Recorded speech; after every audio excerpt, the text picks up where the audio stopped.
ہمیں دین پر عمل کرتے ہوئے کیا مشکل پیش آئی۔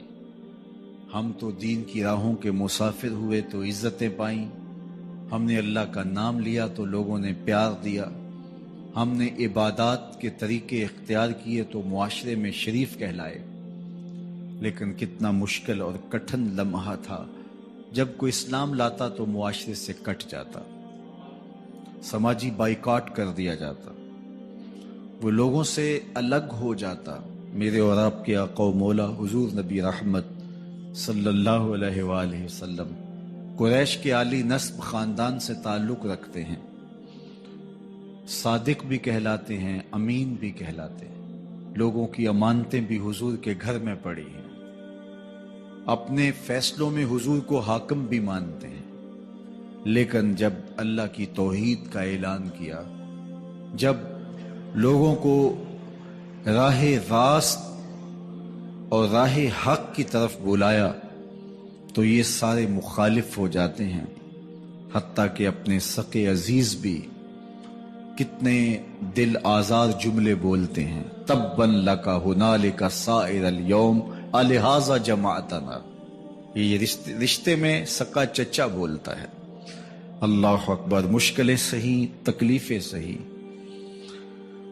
سماجی مقاطعہ ہوا، سوشل بائیکاٹ ہوا۔ شاب ابی طالب کے 3 سال کس کٹھن حالات میں حضور اور حضور کے غلاموں نے اور خاندان والوں نے کاٹے، حتیٰ کہ درختوں کے پتے کھا کھا کے گزر اوقات ہوتے تھے۔ معاہدہ لکھ کے کعبۃ اللہ کے ساتھ لٹکا دیا گیا، اور یہ اتنے سنگ دل ثابت ہوئے کہ باہر سے کوئی تجارتی قافلہ آتا جس کے پاس اغذیہ ہوتی، کھانے پینے کی اشیاء ہوتی، تو ان کو ادھر جانے نہ دیتے، مبادہ کہیں یہ خرید نہ لیں۔ ان کا خیال یہ تھا کہ یہ بھوک سے دم توڑ جائیں، اور نیا دین جو لے کر کے آئے ہیں وہ شاب ابی طالب میں اس گھاٹی کے اندر ہی اپنے آخری دن پورے کرے۔ لیکن جس کو اللہ نے سر بلند کرنا ہو، عزت دینی ہو، جس دین کو پوری دنیا کے اوپر غالب ہونا تھا، اس کو کون روک سکتا تھا؟ اللہ کے محبوب علیہ الصلوۃ والسلام نے محنت، تندہی، کوشش اور کد و کاوش کے ذریعے لوگوں تک پیغام حق کا ابلاغ کیا۔ سب سے پہلے حضور کی اہلیہ حضرت سیدہ خدیجہ الکبریٰ رضی اللہ تعالی عنہا ایمان لاتی ہیں۔ حضور علیہ السلام کے قریبی دوست، گہرے دوست حضرت سیدنا ابو بکر رضی اللہ تعالی عنہ ایمان لاتے ہیں۔ حضرت علی المرتضیٰ رضی اللہ تعالیٰ عنہ اگرچہ نو عمر ہے، لیکن سینے پہ ہاتھ رکھ کے کہتے ہیں جان و دل فدا کروں گا حضور آپ پہ۔ حضرت بلال حبشی اسلام لاتے ہیں، حضرت عمار ابن یاسر، حضرت سمیہ، حضرت یاسر اسلام لاتے ہیں۔ 38 لوگ ایک ایک کر کے اسلام میں داخل ہوئے۔ کفار تو چاہتے تھے کوئی دوسرا شخص ان کے ساتھ کھڑا نہ ہو، تو جب 38 لوگ حضور کے ساتھ کھڑے ہو گئے تو ان کے لیے بڑا اذیت ناک لمحہ تھا کہ یہ تحریک جس کو ہم روکنا چاہتے ہیں یہ پھیلتی چلی جا رہی ہے، لوگ اس کے ساتھ شامل ہوتے چلے جا رہے ہیں، اور لوگ ان کے لیے محبتیں اور ان کے لیے پیار پیش کرتے چلے جا رہے ہیں۔ عبداللہ ابن جدعان کے گھر کے قریب سے میرے حضور گزر رہے تھے کہ ابو جہل نے دیکھ لیا اور ہاتھ میں نوکیلا پتھر پکڑا اور حضور پہ حملہ آور ہو گیا۔ آقا کریم علیہ السلام نے کوشش کی کہ الجھاؤ پیدا نہ ہو، لیکن یہ اس بات پہ تلا ہوا تھا کہ حضور کو اذیت دے۔ اس نوکیلے پتھر سے حملہ آور ہو کے حضور کو گہرے زخم دیتا ہے، حتیٰ کہ حضور کے مبارک بدن سے خون بہنے لگ جاتا ہے۔ وہاں سے حضور سین حرم میں پہنچتے ہیں اور اللہ کی حضور سر بسجود ہو جاتے ہیں۔ حضور کے چچا حمزہ بن عبد المطلب ابھی اسلام نہیں لائے تھے، وہ شکار کھیل کے واپس آ رہے ہیں، اور جب وہ شکار کھیل کے آتے تھے تو بڑا اترا کے چلتے تھے۔ انہوں نے سنا کہ 2 لونڈیاں آپس میں بات کر رہی ہیں۔ اس کو پتا ہوتا نا کہ اس کے بھتیجے کے ساتھ کیا سلوک ہوا ہے تو یہ کبھی بھی ایسی چال نہ چلتا، اس کی ٹوری کوئی اور ہوتی۔ تو رک گئے، قدم خود بخود ٹھہر گئے، رک کے پوچھا کیا ماجرا ہوا؟ کہا تمہارے بھتیجے کو ابو جہل نے مارا ہے، اور اس کے نازک بدن سے خون بہتا رہا. وہ خاموش تھا لیکن اس نے جان بوجھ کے زیادتی کی اس پر. بس غصے میں بفر گئے. سین حرم کے آس پاس قریش اپنی مسندیں جمائے بیٹھے ہوتے تھے ٹولیوں کی شکل میں. آج امیر حمزہ آئے اور ابو جہل کو تلاش کر کے اپنی کمان کو زور سے اس کے سر پہ مارا اور اس کا سر پھٹ گیا اور ساتھ بولے تم نے ہمارے بھتیجے کو لاوارث سمجھا ہے. اب اس کے حواری کھڑے ہو گئے لیکن ابو جہل بڑا کائن شخص تھا. اس نے سمجھا کہ یہ تو اب تنہا ہیں لیکن لڑائی کی آگ روشن ہوگی تو بنو ہاشم بھی نکل آئیں گے تو یہ لڑائی لمبی ہو جائے گی. تو اس کا سبب میں ہوں, قصور میرا ہے. اس نے کہا بس مجھ سے غلطی ہو گئی. اس طرح اس نے بات کو ٹال دیا. اب حضور کے چچا حضور کو ڈھونڈ رہے ہیں. سین حرم میں حضور علیہ السلام اللہ کے حضور سر بسجود ہیں. یہ پاس جا کے کھڑے ہو گئے اور کہا یا ابن اخی, اے میرے بھائی کے بیٹے, اے میرے بھتیجے. لیکن حضور سر نہیں اٹھایا. اللہ کے حضور اپنے دکھڑے بیان کر رہے ہیں. اسی کسے دے کچھ نہیں لگ دے تے نہ کوئی ساڈا دردی.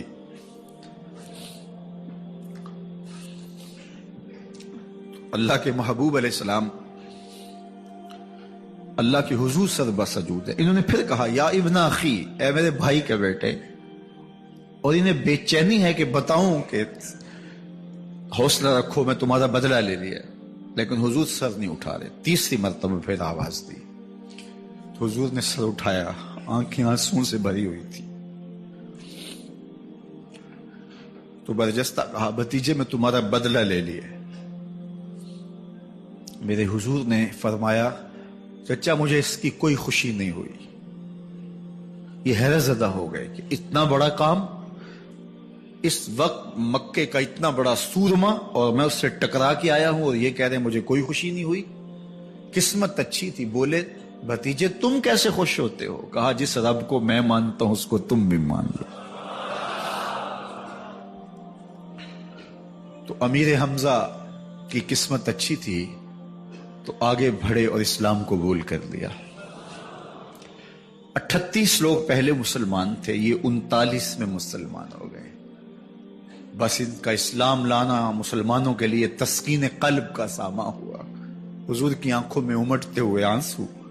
آگے بڑھے, کعبے کو غلاف کو پکڑا, کہا اللہم اعز الاسلام باحب الرجلین الیک بعمر ابن الخطاب اور بعمر ابن حشام. اے اللہ ایک شیر دیا ہے, ایک شیر اور دے دے. اب تیری مرضی, یا عمر بن خطاب دے دے یا عمر بن حشام دے دے. اگرچہ اس نے میرے اوپر پتھر برسائے ہیں, مجھے زخمی کیا ہے, لیکن اگر دین کی تقویت اس سے ہو سکتی ہے تو مالک مجھے کوئی غصہ نہیں. چاہے عمر بن حشام, یہ ابو جہل کا نام ہے, مجھے چاہے ابو عمر بن حشام دے دے یا عمر بن خطاب دے دے. ایک شیر دے دیا, ایک شیر اور عطا کر دے. حضور کعبہ کے غلاف سے لپٹ کے اللہ کے حضور دعائیں مانگ رہے ہیں. 39 لوگ اسلام لا چکے ہیں, 40ویں کا انتظار ہے. اللہ کے محبوب علیہ السلام کی دعائیں ہیں, حضور کی التجائیں ہیں. ادھر یہ خبر پورے مکے میں پھیل جاتی ہے کہ حمزہ بھی ایمان لے آئے. کفار پر سراسیمگی سی کیفیت پیدا ہو جاتی ہے کہ ہم تو سمجھتے تھے کہ یہ 2-4 لوگ ہیں, 10-15-20 لوگ جمع ہو جائیں گے, اور اس طرح کے لوگ بھی اگر ان کے ساتھ شامل ہو گئے تو ان کا راستہ نہیں روکا جا سکے گا.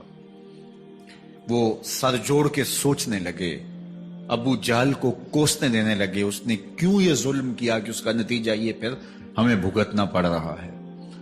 اس کے لیے کوئی تدبیر کرنی چاہیے, اس کے لیے کوئی حکمت سوچنی چاہیے. 26 سال کا نوجوان ہے, خطاب کا بیٹا ہے, نام عمر ہے. اپنے گھر کے اندر پیچ و تاب کھا رہا ہے کہ اگر یوں ہی اسلام پھیلتا رہا تو ہمارے بتوں کے خلاف اٹھنے والا یہ نظم اتنا پھیل جائے گا کہ روکنا مشکل ہو جائے گا. آباء و اجداد کی کہانیاں ختم ہو جائیں گی. یہ ایک نیا دین ایسے پنپتا رہا تو پھر اس کو روکا نہیں جا سکے گا. کون روکے؟ دل میں خیال آیا اس کا ایک ہی حل ہے کہ بانی اسلام کی زندگی کا چراغ گل کر دیا جائے. لیکن یہ اتنا بڑا کام کون کرے؟ سوچا خود کروں گا. اٹھتی جوانی اور یہ پہلوانی کا زمانہ تھا عمر بن خطاب کا. اعضاء میں توانائی، طبیعت میں جوش، تلوار حمائل کی. دوپہر کے وقت خیال آیا تو کڑکتی دوپہر میں چل پڑے. سنسان گلیاں ہیں، سخت گرمی ہے، لوگ دیواروں سے لگ کے چلتے ہیں اگر کوئی کسی کو کسی مجبوری کے تحت کہیں جانا بھی پڑے. لیکن یہ مست ہاتھی کی طرح اپنے ارادے کو عملی جامہ پہنانے کے لیے گھر سے نکل پڑتے ہیں اور اس انداز سے تلوار حمائل کیے ہوئے آگے بڑھ رہے ہیں. نعیم بن عبداللہ آگے سے آ رہے تھے. آنکھوں میں اترا ہوا نشہ دیکھا، کہانی سمجھ گئے. یہ بھی مسلمان ہو گئے تھے لیکن ابھی ایمان ظاہر نہیں کیا. کہا عمر کدھر کے ارادے ہیں؟ کہا بانی اسلام کا چراغ بجھانے جا رہا ہوں. یہ روز روز کی کہانی ختم کرنے جا رہا ہوں. آج حمزہ ایمان لائے ہیں، کل کوئی اور آ جائے گا، پھر اس تحریک کو روکنا مشکل ہو جائے گا.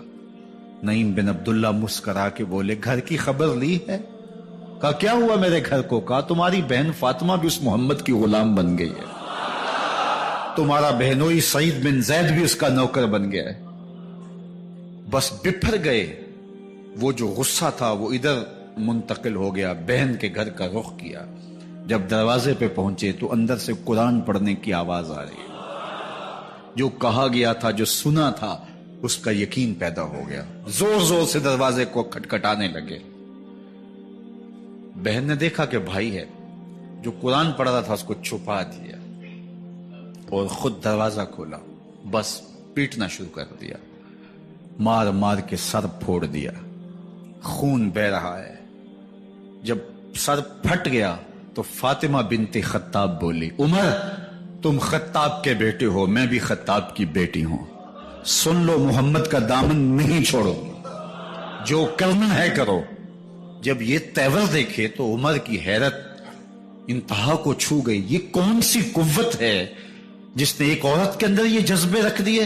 کہا اچھا بتاؤ تم کیا پڑھ رہے تھے؟ کہا تم ناپاک ہو، تمہیں نہیں دوں گی. کہا کیسے دو گی؟ کہا پہلے غسل کرو. عمر غسل کر رہا ہے. سودا لینے کے لیے بازار گئے، ہاتھ اس کے بکے جس کے خریدار گئے.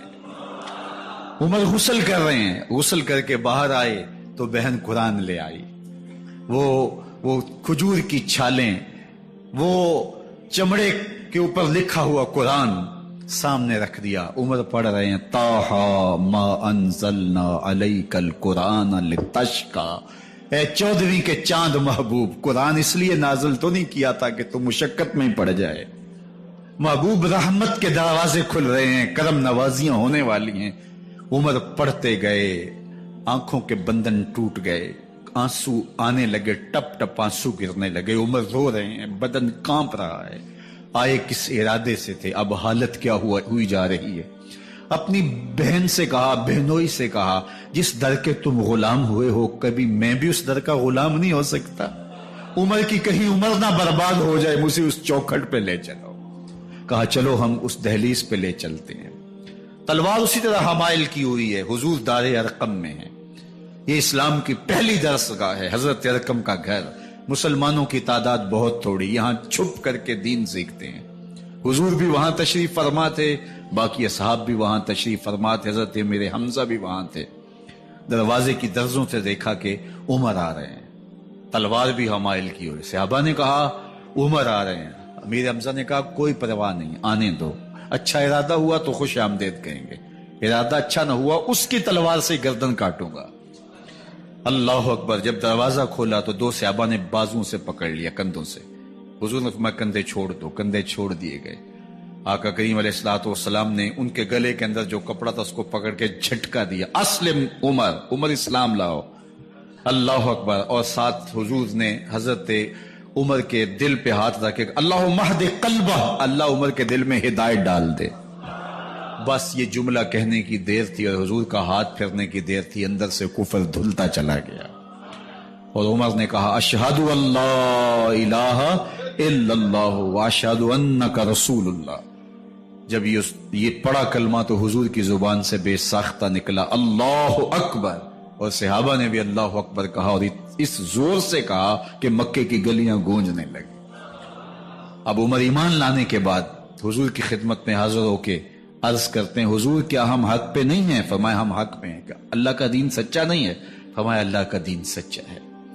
کہا کہ آپ اللہ کے سچے نبی نہیں ہیں؟ فرمایا میں اللہ کا سچا نبی ہوں۔ تو فرمایا پھر ہم چھپ کے نماز کیوں پڑھیں؟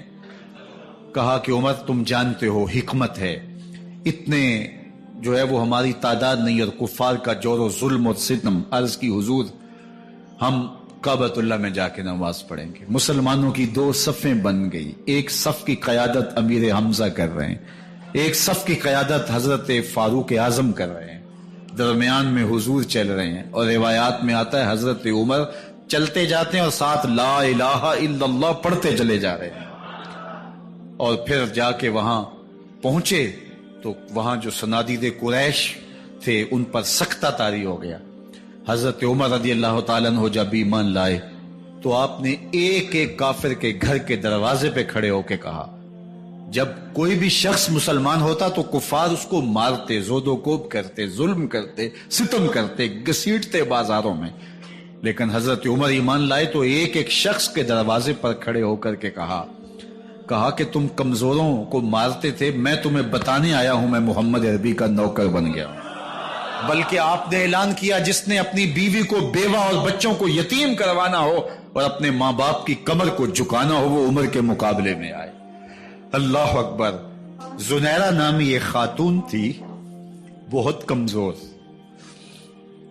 راوی کہتا ہے کہ اس کی ہڈیوں میں گودا نہیں تھا، عشق رسول تھا، اور اس کا ظالم آقا اس کو مارتا ہے، اور جب مار مار کے تھک جاتا ہے ادھر سے عمر آ رہے ہیں، یہ اسلام لانے کے پہلے کی کہانی ہے، تو ادھر سے عمر آ رہے ہیں تو اس نے کہا عمر تم جوان آدمی ہو تو یہ چھوڑتی نہیں ہے اپنے نبی کا نام، ذرا تم آؤ۔ تو عمر کوڑا پکڑ لیتے اسے مارتے ہیں، مارتے مارتے تھک جاتے ہیں تو پانی پینے لگتے ہیں، تو کہتے ہیں مجھے تیرے پہ ترس نہیں آیا لیکن میں ذرا پانی پینے لگا ہوں، اور پھر گلے کے اندر کپ ڈال کر کے کوڑا اور اس کی رسی کو بل دیتے ہیں اور اس کی آنکھیں باہر نکل آتی ہیں، اور کہتے ہیں بلا اپنے نبی کو جو تیری آنکھوں کی بینائی واپس کرے۔ اللہ اکبر۔ تو اس نے آسمان کی طرف منہ کر کے کہا مالک میں کبھی بھی آنکھوں کی بینائی نہ مانگتی، لیکن اب تیرے نبی کی عزت کا سوال ہے۔ آنکھوں کی بینائی واپس ہو جاتی ہے۔ زنیرہ کو بڑا مارا۔ آج عمر گلیوں میں آنکھوں میں آنسو ہیں اور عجیب دلے بےتاب ہے، اور کہتا ہے آؤ بھئی میں حضور کا غلام بن گیا ہوں، تمہیں بتانے آیا ہوں۔ زنیرہ نے موڑ کاٹا تو آگے عمر یہ آواز دے رہے تھے۔ زنیرہ ایک کونے پہ کھڑے ہو کے زو کے کہتی ہے عمر تم تو بڑے اس دن جوش و غضب میں تھے اور تم مارتے ہوئے تھکتے نہیں تھے۔ تو عمر نے کہا زنیرہ اس دن میں نے دیکھا نہیں تھا، اب میں محمد عربی کو دیکھ آیا ہوں۔ جنہ ویکھیا نہیں ہو کرن گلاں، جنہ ویکھیا نہیں ہو کرن گلاں، جنہ ویکھیا ہو تے بول دے نہیں، جڑے محرم راز حقیقت دے اور راز حقیقت کھول دے نہیں۔ تو حضرت عمر رضی اللہ تعالیٰ عنہ ایمان لائے۔ حضرت عبداللہ ابن مسعود رضی اللہ تعالیٰ عنہ فرماتے ہیں کہ حضرت عمر کا ایمان لانا مسلمانوں کے لیے عزت کا سبب تھا، ان کا ہجرت کرنا مسلمانوں کی نصرت تھی، اور ان کی خلافت مسلمانوں کے لیے رحمت تھی۔ حضرت عمر رضی اللہ تعالی عنہ وہ ہیں کہ میرے حضور نے فرمایا لوگوں جب نیک لوگوں کا ذکر کرو تو میرے عمر کا تذکرہ ضرور کیا کرو۔ میرا عمر وہ ہے کہ جب وہ ایک جگہ ایک سمت سے آ رہا ہو، ایک گلی اور بازار سے آ رہا ہو تو شیطان بھی آ رہا ہو، عمر کو دیکھ کے راستہ تبدیل کر لیتا ہے۔ حضرت عمر رضی اللہ تعالی عنہ کی طبیعت کے اندر جو جاہ و جلال تھا، طبیعت کے اندر جو سختی تھی، وہ اسلام کے اندر آ کر بھی قائم رہی، اور آپ نے وہی سختی، وہی جاہ و جلال جو پہلے مسلمانوں کے خلاف تھا، اب کفار کے خلاف، منافقین کے خلاف حضرت عمر کی طبیعت کے اندر وہ جوش و خروش بدستور موجود رہا، لیکن جس دن آپ خلیفہ بنے تو اس دن آپ نے ممبر پہ چڑھ کے جو خطبہ دیا اس میں کہا، لوگوں میں سخت اس لیے تھا کہ رسول اللہ نرم تھے، پھر میں سخت اس لیے تھا کہ حضرت ابوبکر صدیق نرم تھے، اب میں تخت خلافت پہ بیٹھا ہوں، اب میری سختی جو ہے وہ نرمی میں تبدیل ہو گئی، صرف فاسقوں فاجروں اور باغیوں کے لیے میں سخت ہوں، باقی تمہارے لیے نرم ہوں۔ سب سے کم جو تنخواہ بیت المال سے اگر کسی وجود نے لی ہے تو وہ حضرت عمر رضی اللہ تعالیٰ عنہ نے لی، صرف 2 جوڑے لیتے تھے سال میں، اور راوی کہتا ہے کہ میں نے دیکھا ہے کہ اس میں بھی 17 پیوند لگے ہوتے تھے۔ حضرت عمر رضی اللہ تعالیٰ عنہ کا طرز زندگی، آپ کا انداز معاشرت اور آپ کا انداز خلافت، ہر لمحہ آپ کی زندگی کا اٹھا کے دیکھیے کتنی مرتبہ قرآن حضرت عمر کی رائے کے مطابق نازل ہوا ہے۔ اللہ تعالیٰ جل شانہ نے ان کو صاحب الہام بنایا تھا۔ ہر امت میں کوئی صاحب الہام ہوتا ہے، حضور کی امت کا صاحب الہام حضرت عمر رضی اللہ تعالیٰ عنہ، اور آقا کریم نے انہیں اپنا وزیر قرار دیا، فرمایا میرے 2 وزیر آسمانوں میں ہیں، 2 وزیر زمینوں میں ہیں، آسمانوں کے وزیر ابو جو ہے وہ جبرائیل اور میکائیل ہیں، اور زمین کے وزیر ابو بکر اور عمر ہیں رضی اللہ تعالی عنہما۔ تو اللہ تعالیٰ جل شانہ نے حضرت سیدنا صدیق اکبر کے بعد حضرت سیدنا عمر بن خطاب رضی اللہ تعالیٰ عنہ سے جو کام لیا، مختصر دور خلافت کے اندر 10 سال 6 ماہ 4 دن آپ نے خلافت فرمائی ہے، لیکن کہاں سے چلے اور یہاں مکران تک، بلوچستان کا حصہ ہے، یہاں تک آپ کی سلطنت کی حدود وسیع ہوئی، ادھر آرمینیا تک جا پہنچے، حمص فتح کیا، قادسیہ، یرموک، آپ ذرا دیکھیے کہ کہاں تک آپ کی فوجوں کے گھوڑے دوڑتے رہے، اور اللہ تعالیٰ جل شانہ نے ان کو جو توانائی، عدل و انصاف کی قوت عطا فرمائی۔ اللہ اکبر، جب زمین پہ عدل کیا ہو تو زمین بھی حکم مانتی ہے، اور حضرت عمر وہ تھے جن کا حکم ہوائیں بھی مانتی تھی، زمین بھی مانتی تھی، جن کا حکم جو ہے وہ آگ بھی تسلیم کرتی تھی اور دریا بھی ان کا حکم مانا کرتے تھے۔ مصر کے اندر رسم بد جاری تھی، یہ رسم بد جاری تھی کہ سال کے بعد 1-2 شیزہ کو زیورات پہنا کے اچھے لباس میں ملبوس کر کے دریا کی بھیڑ چڑھایا جاتا، اس کی قربانی دی جاتی، اس کا خون بہتا تو دریا چلتا۔ جب اسلام مسلمانوں نے مصر فتح کیا تو گورنر نے لکھا کہ اسلام تو اس طرح کی رسوم کی اجازت نہیں دیتا، لیکن خشک سالی ہے، لوگوں کی فصلیں ویران پڑی ہے، تو حضرت کیا کیا جائے؟ تو حضرت عمر رضی اللہ تعالیٰ عنہ کو جب قاصد آ کے پیغام دیتا ہے تو کاغذ کے ٹکڑے پہ لکھتے ہیں بسم اللہ الرحمن الرحیم، مصر کے نیل کی جانب عمر کا خط، لکھتے ہیں اے نیل اگر تو اللہ کے حکم سے چلا کرتا ہے تو چل، ورنہ ہمیں تیرے چلنے کی کوئی حاجت نہیں ہے۔ اور قاصد کو کہا یہ خط لے جاؤ اور جا کے دریائے نیل میں پھینک دو۔ قاصد جا کے خط دریائے نیل میں پھینک دیتا ہے، پانی آتا ہے، ایسا دریائے نیل چلا 14 صدیاں ہوئی ہیں آج تک کبھی بند ہی نہیں ہوا۔ دریا حکم مانتے ہیں، آگ نکلتی ہے، لوگ حضرت عمر رضی اللہ تعالی عنہ کے پاس آئے، حضرت لاوا پھوٹا ہے، آگ نکل رہی ہے اور مدینے کی طرف بڑھ رہی ہے، اب کیا کیا جائے؟ فائر بریگیڈ تو زمانے میں تھی نہیں۔ عمر نے اپنی قمیض اتاری، جس قمیض پہ 17 پیوند لگے ہوئے تھے چمڑے کے، کہا یہ قمیض لے جاؤ، جدھر آگ بڑھ رہی ہے آگے ڈھالنا، آگ پیچھے بھاگ جائے گی۔ زلزلہ آتا ہے تو زمین پہ دھرا مارتے ہیں، زمین رک جا، کیا عمر نے تیری چھاتی پہ عدل نہیں کیا ہے؟ تو یہ عمر ہیں رضی اللہ تعالی عنہ کہ جن کے انصاف کی وجہ سے، جن کے عدل کی وجہ سے اللہ تعالیٰ کی رحمات اور اس کی برکات کا نزول ہوتا تھا، اور اللہ تعالیٰ نے مسلمانوں کو وہ آبرومند حکومت دی۔ کائنات کی تاریخ کے اندر ایسی حکومت آپ نے نہیں دیکھی ہوگی جو حضرت عمر نے حکومت کی ہے۔ اللہ اکبر، فرمایا فرات کے کنارے پہ ایک کتا بھی پیاسا مر گیا تو اس کا حساب بھی عمر سے ہوگا۔ جب اتنے علاقے فتح ہو گئے تو ایک دن حضرت عمر بیٹھ کے رو رہے تھے، تو کسی نے کہا حضرت رو کیوں رہے ہیں؟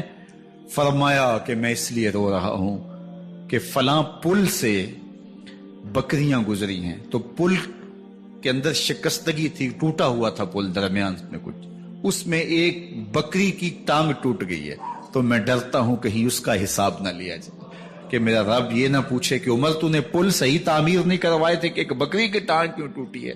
یہ ہیں حضرت عمر رضی اللہ تعالی عنہ۔ اللہ اکبر۔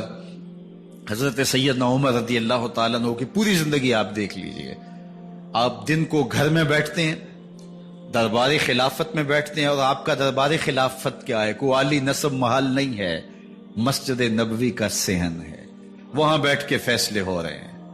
باہر سے سفیر آتا ہے اور آ کے پوچھتا ہے کہ میں امیر المومنین کے، مسلمانوں کے حکمران کے دارالامارہ میں محل میں جانا ہے، تو وہ مسکرا کے کہتے ہیں ہمارے امیر کا تو کوئی محل نہیں ہے۔ کہا کہاں ہے تمہارا امیر؟ کہا مسجد نبوی میں ہوگا یا بیت المال کے اونٹوں کی دیکھ بھالی کر رہا ہوگا، ان کی دیکھ بھال میں لگا ہوگا۔ وہ جب گئے تو مسجد میں نہیں ہے، اللہ اکبر، وہاں گئے تو وہاں بھی نہیں ہے۔ پھر کیا دیکھتے ہیں کہ عمر رضی اللہ تعالی عنہ جنت البقیع کے پاس ایک درخت کے نیچے اینٹ کا سرانہ رکھ کے سوئے ہوئے، تو اس نے کہا عمر تو نے عدل کیا ہے، تجھے کچی اینٹ پہ بھی نیند آ گئی، ہمارے حکمرانوں نے انصاف نہیں کیا، اور وہ بند اور محفوظ کمروں کے اندر بھی سکون اور چین کی نیند نہیں سو سکتے۔ حضرت سیدنا عمر رضی اللہ تعالیٰ عنہ نے اس طرح ان امور سلطنت نبھائے۔ آپ دن کو لوگوں کی دیکھ بھالی کرتے، لوگوں کی ضروریات سنتے سمجھتے، اور جب رات پڑتی لوگ سو جاتے، عمر مدینے کی گلیوں میں پہرا دیتے۔ کائنات نے کوئی ایسا بھی حکمران دیکھا ہوگا؟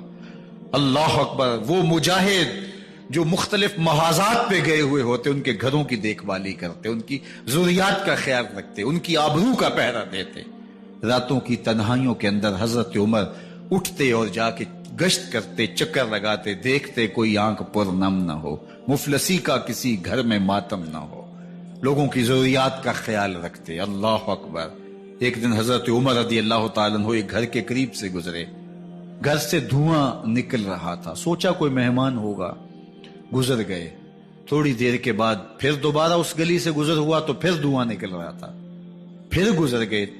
2 گھنٹے کے بعد پھر دوبارہ ادھر سے گزران ہوا تو پھر دھواں نکل رہا تھا۔ رات کا پچھلا پہر ہے، ابھی تک گھر سے دھواں نکل رہا ہے۔ عمر رضی اللہ تعالیٰ عنہ نے دروازے کو کھٹکھٹایا، اندر سے خاتون کی آواز آئی، اس وقت کون ہے؟ کہا ایک مسافر ہوں، پوچھنا چاہتا ہوں تمہارے گھر سے دھواں کیوں نکل رہا ہے رات کی اس پہر؟ کہا تمہیں اس سے کیا غرض؟ کہا نہیں مجھے تشویش ہوئی ہے۔ تو اس نے کہا عمر کی جان کو رو رہی ہوں۔ حضرت عمر رضی اللہ تعالیٰ عنہ نے کہا کیا ہوا؟ کہا کہ کھانے کے لیے گھر کچھ نہیں ہے، بچے ضد کر رہے ہیں، ہنڈیا کے اندر پتھر ڈال کر کے میں نیچے سے آگ دیے جا رہی ہوں، بچوں کہتی ہوں تھوڑی دیر ہے تھوڑی دیر ہے، کہ بچے تھک کے سو جائیں گے انتظار کر کر کے، تو کچھ ہو تو پکے، اور بچے ہیں بھوک سے، شدت بھوک کی وجہ سے سو بھی نہیں رہے، اور میں یہاں بیٹھے عمر کی جان رو رہی۔ حضرت عمر رضی اللہ تعالیٰ عنہ واپس آئے، گھی کا کنستر اٹھایا، آٹے کی بوری لی اور ساز و سامان لیا۔ خادم تھا آپ کا اسلم بیت المال میں، اس نے حضرت یہ سب کچھ میں اٹھا لیتا ہوں۔ کہا حشر کے دن میرا بوجھ اٹھاؤ گے؟ کہا نہیں وہ تو آپ کو اٹھانا ہوگا۔ کہا عمر کو آج خود ہی اٹھانے تو، اور اٹھا کے ان کے گھر آئے، اور گھر آ کے ان کو سب کچھ دیا۔ اور پھر اس کے بعد جب کھانا تیار ہوا، بلکہ روایت میں آتا ہے کہ جب آگ جلا رہی تھی تو عمر جھک کے چولہے میں پھونکے مار رہے تھے۔ اللہ اکبر۔ اس خاتون کو نہیں پتا کہ یہ کون ہے، یہ کوئی اجنبی مسافر ہے، میری مدد کر رہا ہے۔ پھر بچے جو ہے وہ جب کھانا کھا کے خوش ہوئے تو حضرت عمر رضی اللہ تعالیٰ عنہ نے دل میں سوچا اور کہا عمر جس طرح تو نے بچوں کو رلایا ہے آج ان بچوں کو ہنساؤ بھی۔ تو بچے بیٹھے ہیں تو عمر کبھی ادھر جاتے ہیں کبھی ادھر جاتے ہیں، جس طرح بچوں کو کھلانے کے لیے جو ہے وہ گھٹنوں کے بل اور ہاتھوں کے بل لوگ چلتے ہیں، حضرت عمر یوں چلتے ہیں اور وہ بچے مسکراتے ہیں۔ جب بچے ہنسنے لگے، کھانا کھا چکے، عمر اس خاتون سے مخاطب ہو کے کہتے ہیں بہن دیکھ عمر کی بڑی مجبوریاں ہیں، فسطاط، یرموک، کہاں کہاں آرمینیا، کہاں کہاں سرحدوں پہ محاذ پہ لوگ موجود ہیں، ان کی دیکھ بھال کرنی، امور خلافت، کیا کیا معاملے ہیں، تنہا اکیلے بیچارے کی جان ہے، وہ نہیں خیال کر سکا، چل تو اسے معاف کر دے۔ وہ بہن کہتی ہے تو اتنی ہمدردی کیوں کرتے عمر کی؟ نہیں، میں عمر کو معاف نہیں کروں، کل قیامت کے دن میں اللہ کے حضور عمر کا گریبان پکڑوں گی۔ تو دوسرے علاقے فتح کرتا تھا، میری خبر ہی نہیں تھی؟ اللہ اکبر۔ جب یہ بات کی تو عمر چیخیں مار کے رونے لگے اور ہاتھ جوڑ کے کہنے لگے بہن یہ تمہارے سامنے تو عمر کھڑا ہے، یہ حضرت عمر تھے رضی اللہ تعالیٰ عنہ، اور اللہ کے محبوب علیہ الصلوۃ والسلام کے خلیفہ راشد، دوسرے خلیفہ، 10 سال 6 ماہ اور 4 دن آپ نے خلافت کی۔ اور تاریخ کہتی ہے اگر عمر رضی اللہ تعالیٰ عنہ کو 10 سال اور مل جاتے، یا مغربی مفکرین کہتے ہیں کہ اگر کائنات کو ایک عمر اور مل جاتا، پوری دنیا پہ مسلمانوں کی حکومت ہو، کہیں کفر باقی نہ بچتا۔ لیکن بد باطن لولو فیروز نامی ایک مجوسی غلام نے نماز فجر پڑھتے ہوئے حضرت عمر بن خطاب رضی اللہ تعالیٰ عنہ پہ حملہ کیا، زہر میں بجھا ہوا خنجر آپ کے جسم میں سرایت کر دیا۔ آپ وہاں سے اٹھا کے گھر لائے گئے اور 4 دن تک مسلسل آپ اس اذیت اور تکلیف میں رہے۔ جب آخری وقت آیا تو اپنے بیٹے کو بلایا، کہا بیٹا میں نے ام المومنین سیدہ عائشہ رضی اللہ تعالیٰ عنہ سے پوچھا ہوا ہے کہ میرے مرنے کے بعد حضور علیہ السلام کی قربت میں مجھے جگہ دے دی جائے، ہو سکتا ہے میں امیر المومنین مسلمانوں کا خلیفہ ہوں تو اس وجہ سے انہوں نے اجازت دے دی ہو، جب میں فوت ہو جاؤں تو ظاہر خلیفہ نہیں رہوں گا، تو پھر جا کے ان کو دوبارہ کہنا کہ میرے باپ کا پیغام ہے، اگر وہ اجازت دیں تو مجھے حضور کی قربت میں دفن کر دینا، اور اگر وہ اجازت نہ دیں تو پھر جنت البقیع میں مجھے دفن کر دینا۔ جب حضرت سیدنا عمر بن خطاب رضی اللہ تعالیٰ عنہ کا انتقال ہو گیا تو آپ کے صاحبزادے ابن عمر حضرت عائشہ رضی اللہ تعالیٰ عنہا کے پاس گئے، کہا کہ میرے باپ کا سلام ہے آپ کے نام، انہوں نے آپ کو زندگی میں کہا تھا کہ حجرہ انور میں سیدنا صدیق اکبر کے ساتھ 2 گز جگہ مجھے بھی نصیب ہو جائے، تو آپ نے اجازت دے دی تھی۔ تو میرے والد گرامی نے فوت ہوتے ہوئے کہا کہ دوبارہ ام المومنین کے پاس جانا اور دوبارہ پوچھنا۔ اس وقت تو میں امیر المومنین تھا، ہو سکتا ہے وعدہ کر لیا ہو، لیکن اب اگر آپ اجازت دیں تو یہاں ہم قبر ان کے لیے کھود لیں، ورنہ ہم جنت البقیع میں دفن کر دیں۔ تو ام المومنین سیدہ عائشہ رضی اللہ تعالیٰ عنہ رو پڑی اور فرمایا یہ جگہ میں نے اپنے لیے رکھی تھی، لیکن عمر نے اسلام کے لیے خدمت اتنی کی ہے کہ میں نے خود ترجیح دی ہے، اس لیے میں اجازت دیتی ہوں کہ یہاں عمر کو دفن کیا جائے۔ اللہ اکبر۔ اور پھر وہاں حضرت عمر رضی اللہ تعالی عنہ کو دفن کیا گیا۔ یہ قبر میرے حضور کی ہے، 7 حضرت صدیق اکبر ہیں، 7 حضرت عمر فاروق رضی اللہ تعالی عنہ ہیں۔ جے شک ہووی تے چل مدینے، جے شک ہووی تے چل مدینے، ویخ لے جوڑ مزاراں دا، بن یار نبی دیاں یاراں دا۔ حضور نے فرمایا ایک دن مسجد نبوی سے باہر نکل رہے تھے اور کچھ لوگ مسجد میں داخل ہو رہے تھے، حضور نے دائیں ہاتھ سے ابو بکر کا ہاتھ پکڑا تھا اور بائیں ہاتھ میں حضرت عمر کا ہاتھ تھا، اور جب لوگوں کو آتے ہوئے دیکھا ان کو مخاطب کرتے ہوئے کہا ہاکذا نبعث یوم القیامہ، قیامت کے دن ہم قبروں سے یوں ہی اٹھائے جائیں گے، میرے دائیں ہاتھ میں ابو بکر کا ہاتھ ہوگا، بائیں ہاتھ میں عمر کا ہاتھ ہوگا۔ جے شک ہووی تے چل مدینے، آ ویخ لے جوڑ مزاراں دا، بن یار نبی دیں یاراں دا۔ تو میرے حضور نے فرمایا جب اچھے لوگوں کا ذکر کرو تو میرے عمر کا ذکر بھی ضرور کیا کرو۔ تو حضرت عمر رضی اللہ تعالی عنہ اللہ کے محبوب ہیں، باقی صحابی مرید ہیں، حضرت عمر میرے حضور کی مراد ہیں، اللہ سے مانگ کر کے لیا ہے، اللہ عمر بن خطاب عطا کرتے، اور پھر اللہ نے عمر کی صورت میں اسلام کو وہ عظیم تحفہ دیا جس سے اسلام کی عزت بڑھی اور شان و شوکت میں اضافہ ہوا، اور اسلام کے جھنڈے 4 داغ عالم کے اندر لگ گئے۔ اللہ مجھے آپ کو حضرت عمر کے نقوش پاک کی برکتیں عطا فرمائے، اور ہمارے حکمران